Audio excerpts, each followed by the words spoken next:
Amen.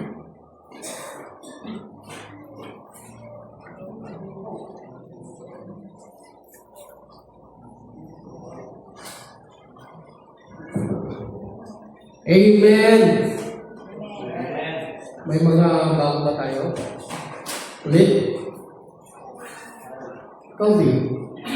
Bago ba dito? Ngayon lang? Praise God. Pataling ko, may bago, pero yung mga ibang bago, nawawala naman sila, no? Hallelujah.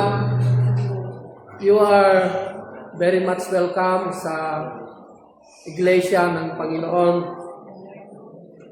Magandang umaga po sa ating lahat.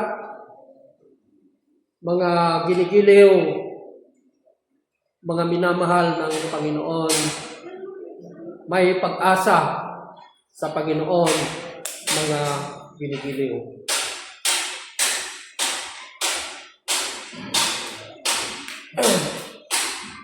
Ang pag-aaralan po natin ngayon sa umagang ito ay ang pag-aalinlangan ay nagdudulot ng kawalan ng pag-asa at pananampalataya. O ang pagdududa, ang pagdududa ay nagdudulot ng kawalan ng pag-asa at pananampalataya, mga ginigiliw. Kaya kapag tayo ay nag-aalinlangan, nagdududa po tayo, mga ginigiliw, ang idinudulot po nito sa atin ay nawawalan po tayo ng pag-asa at pananampalataya sa ating Panginoon, mga ginigiliw. Alam nyo, ang kwento na ito na iikot sa pag-uusapan po natin sa umagang ito ay kahit lingkod ng Diyos, isang lingkod ng Diyos, nakakita, nakaranas ng kapangyarihan ng Espiritu Santo ng Diyos, mga ginigiliw, nung nagkaroon siya ng pagsubok sa kanyang buhay, mga ginigiliw, siya po ay nagkaroon ng pagdududa at pag-aalangan, mga ginigiliw. Ito yung kwento ni John the Baptist. Hindi lang si Thomas doubter, mga ginigiliw, kundi si John the Baptist din, nagkaroon din po siya ng pag-aalanganin at pagdududa sa ating Panginoong Jesucristo, mga ginigiliw. Alam nyo, nung siya ay ipinahuli ni Herodes, alam niyo itong Herodes na to, itong isang pinakamasamang hari ng Israel. Opo. Supposed to be yung mga hari na ito, yung mga naunang hari ng Israel, kung ano yung ipinapahayag ng kanilang mga propeta, katulad ni Prophet Nathan, nung kinorek niya si David. Alam niyo si David, nung pinagsabihan siya ni Propeta Nathan, mga ginigiliw, sa isang kwento lang, mga ginigiliw, siya ay agad-agad na lumuhod, umiyak, at nagsisi sa kanyang mga kasalanan, mga ginigiliw. Pero itong si Herodes, na pinili rin sana ng Diyos na hari ng bayang Israel, mga ginigiliw, siya pa mismo ang nagpapapatay ng mga bata, ng mga lingkod ng Diyos ng Israel. Kaya nung pinagsabihan siya ni John the Baptist na mali yung ginagawa mo, na kinakasama mo ang asawa ng iyong kapatid, sabi niya, nagalit si Herodes kay John the Baptist, ipinahuli niya at ibinilanggo, mga ginigiliw. Kaya alam niyo itong si Herodes, yung asawa kasi ng kapatid niya, inagaw niya, kinakasama niya, at yung asawa din ng kapatid ni Herodes na ito, anak din ito ng pamangkin nila, kaya incest yata ang tawag doon. Pamangkin niya, inasawa ng kapatid niya, asawa ng kapatid niya, kinasama rin niya.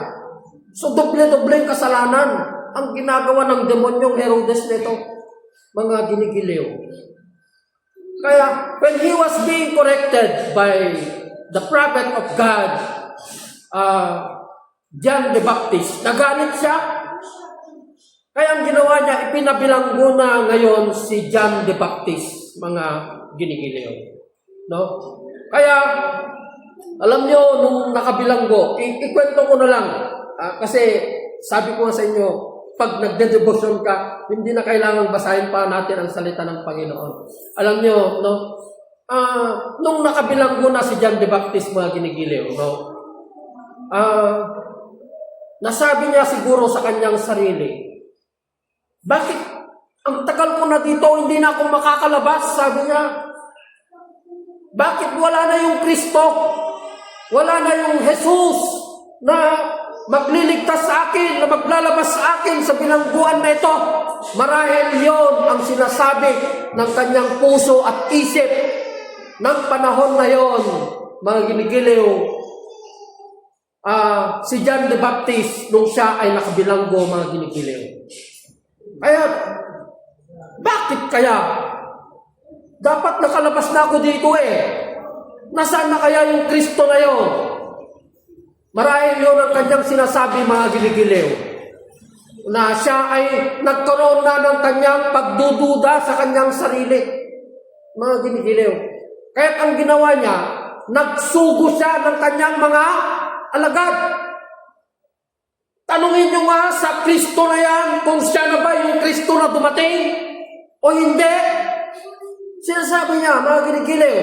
And yet, kung babasahin po natin ang salita ng Panginoon, si John the Baptist mismo ang nagdeklara ng ating Panginoong Jesucristo, Jesus Christ is the Lamb of God. Siya ang kordero ng Diyos na nag-aalis ng kasalanan. Kaya lang, mali yung pagkaintindi niya sa pagdating ng Kristo. Ang pagkakalam niya na pagdating ng Kristo, katulad ni David, maraming sundalo, parang presidente, maraming security, na ilalabas mo yung nakabilanggo sa bilangguan. Yun ang pagkakalam ni John the Baptist, mga ginigiliw. Kaya nagsugo siya ng kanyang mga alagad. Tanungin nyo nga kung siya yung Kristo ng Diyos. So, nagkaroon na siya ng pagdududa o pag-aalanganin, mga ginigiliw. Kahit ang tugon ng ating Panginoong Jesucristo sa mga alagad ni Juan, John the Baptist, sabihin nyo kay Juan, nakakitang mga bulag, nabuhay ang nabubulok na tao,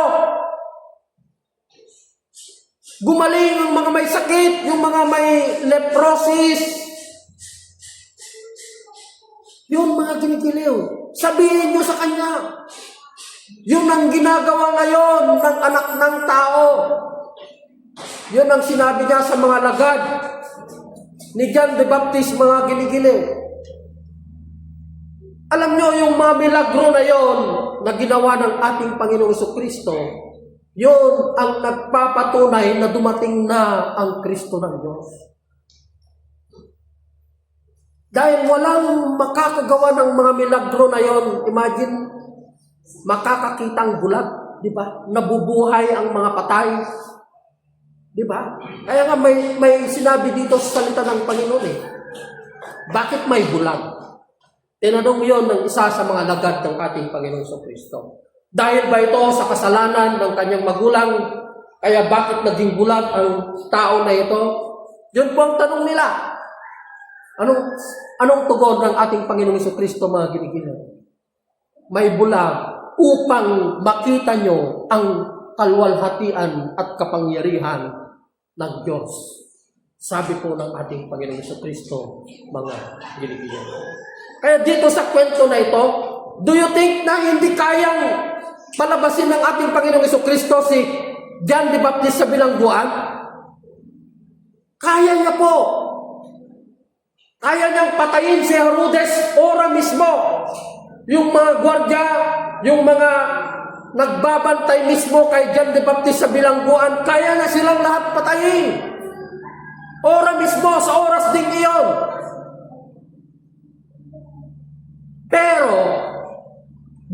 hindi ginawa ng ating Panginoong Jesucristo?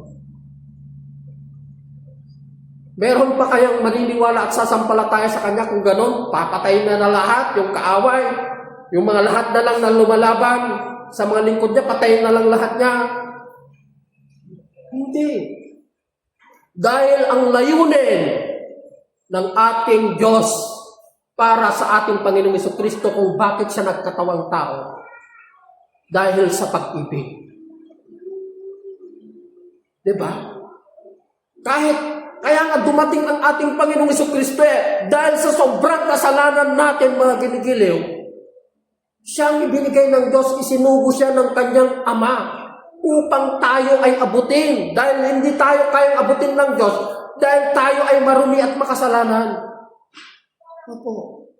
Kaya ang tanging paraan ng Diyos upang tayo ay maabot, dahil sa ating karumihan, siya ay nagkatawang tao sa pamamagitan ng ating Panginoong Jesucristo.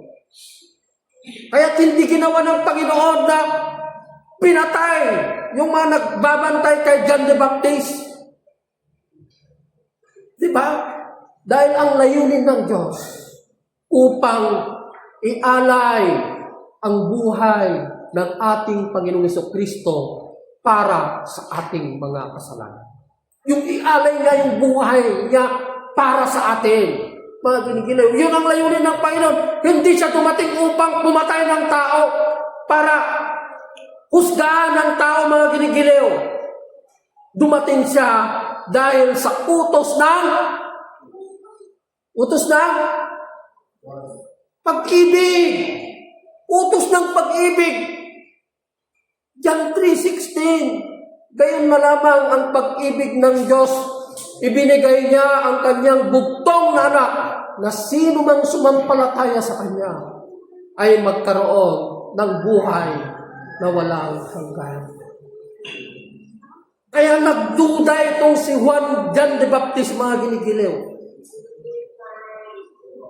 Dahil ang alam niya makakalabas na siya dahil meron na yung Kristo. Pero hindi iyon ang layunin ng Panginoon, mga ginigiliw. Ang kanyang layunin ay ialay ang kanyang buhay para sa ating mga kasalanan. Alam niyo, mga ginigiliw, there was one time in my life, nung high school po ako, when I was in high school, 2 beses po akong na-drop out dahil may problema po sa pamilya. Hindi po ako, di ba, naikwento ko na po sa inyo na hindi po ako umuwi ng bahay. Nung nag-first year na ako, hanggang ngayon, umiuwi na lang ako sa bahay pag matutulog lang. Hanggang ngayon, umalis ako, nag-run away ako, nakikitira ako sa mga uncle ko, sa mga pinsan ng father ko. So, ang isip ko noon, ayaw kong mag-aral. Kasi yun ang sinasabi ng mga uncle ko na mga barbero ng uncle ko. Ay, ambong kasi ang palayaw ko sa Ballesteros. Ambong, no, amunti agadal, kinawan adal na, parehas lang dahil tati panagbiag, kung kunada kanya. So nga, 2 beses akong nag-aral ulit ako, tapos mag-stop naman ako, 2 beses akong na-drop out sa high school. Opo, 2 times. Kaya nga yung mga classmate ko ngayon sa GC namin, 3 yung nag-claim na classmate ako Inad nila ako lahat. Sinasabi nila, classmate, siyempre, tatagal ng panahon, nakalimutan na nila yon. Kaya, nung dumating yung panahon na gusto ko na rin mag-aral. Kaya, may panahon na nagpre-pray din ako, Lord, ano kayang magiging buhay ko kung ganito na lang? Walang direksyon yung buhay ko, sinasabi ko. Kaya ang ginawa ko, mga ginigiliw, nagsimula na rin ako mag-aral. May time na, uuwi lang naman ako sa bahay. Nung umuwi ako sa bahay, binuksan ko rin yung notebook ko, nagre-review din ako. First time in history, siguro na sabi ng tatay at nanay ko, binuksan ko rin. Review rin ako. Alam mo, sabi ng tatay ko at nanay ko, nyaman, Brian, mate. Wala silang tiwala. Nagdadaw na sila sa akin. Apo? Di ka pelaki di mapan doon sa dagat. Kasi malapit yung dagat sa amin. Makipagbuyod. Fishing. Kinakantyawan nila ako. Nawalan na sila ng pagtitiwala sa akin. Kaya mga ginigiliw, yung pagdududa na yan, kung ang mga tao ay may pagdududa sa'yo, o may pag-aalinlangan sa'yo, mga ginigiliw, yung pagdududa na ito, dapat ito yung kalakasan natin. This should be an encouragement and empowerment for us to strive upang tayo ay magpursigi at patuloy na sumampalataya sa ating Panginoon, mga ginigiliw. Praise God! Nung una, nakatapos ako ng high school. Praise God, natapos na ako. Nag-college ako ngayon. Kumuha ako ng Bachelor of Science in Education. Nung una, nahihirapan talaga ako. Grabe, ang hirap. Imagine, no? Hindi mo naiintindihan yung mga itinuturo ng teacher dahil English. Grabe naman to, sabi ko. Paano kaya ako dito, sabi ko. Pero talagang may determinasyon ako makapagtapos sa pag-aaral. Kaya, yung mga may election noon ng mga officers, set of officers sa SSC President, parang gano'n. Magsasalita sila sa harapan ng eskwelahan. Ang galing nilang mag-speech.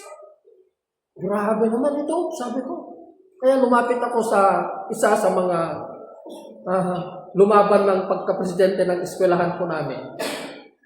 Manong, kanyang tisikreto, nag-line ka mo aging lisin, kung kuna, Ilocano. Ang galing mong magsalita ng English, sabi ko sa kanya. Read and read and read. Kuna na kanya. Basa ka. Kuna na kanya. Ay, tas dyan.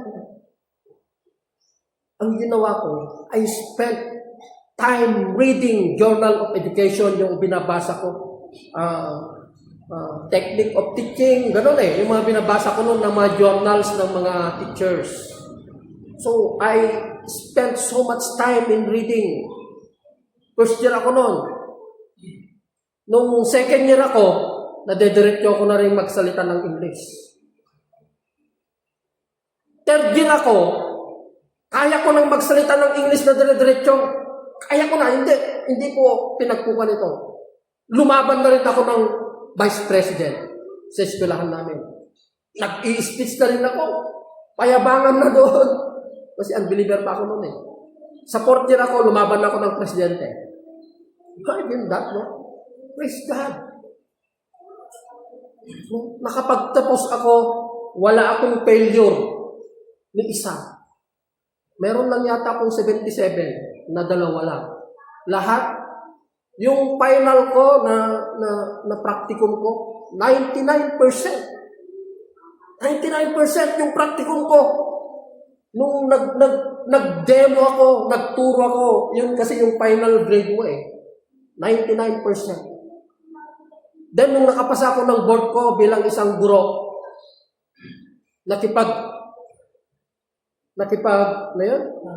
nakipag-ranking ako. I was top 1. Ako ang top 1. So, kasi may mga 21 kasi na may experience. Eh dapat, iba yung ranking ng 21 na ito, iba rin yung ranking namin na 87. Yung 87, ako ang top 1 doon. Imagine that, yung 87 na walang experience, yung mga walang experience, ako ang top 1 doon nung ranking namin. Top 1 ako doon. Dahil yung pagdududa na yun ng aking mga magulang, mga ginigiliw, yun ang naging encouragement sa akin, empowerment sa akin upang mag-aral ng mabuti. Kasi